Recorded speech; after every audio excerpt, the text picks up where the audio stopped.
ጎመን ነው ይሄ እንደምትመለከቱት ይሄ ጎመን ነው። ይህ ጎመን ለምን እንደሚደረግ እስከ መጨረሻ አሳያቸዋለሁ። ተከታተሉኝ። ሞሳል እንሰራበት ነው። ለሞሳ ነው። አሁን እኔ ለሞሳ ነው የቀነጠስኩ ያለው እሷ ደግሞ ፕሮሰስ እየሰራች። ከዛ ቀጥሎ ኡሳንጃሼ እዙስ ገብታለች። በፕሮፖዛል ይሄ ወቻ ይባላል በአረኛ። የአሪ ባህላዊ ምግብ ከሚዘጋጁት አንዱ ነው።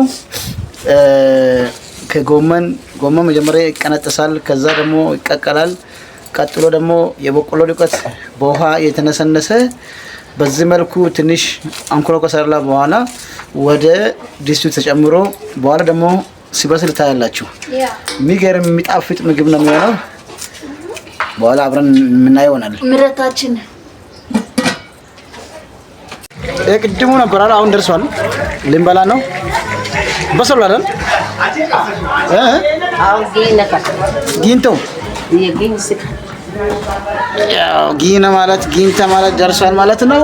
ወዳጄ አባ በጣም የሚጣፍጥ ነው። ልንበላ ነው። ኦዬ ሰዓቱን ልጨምር ነው።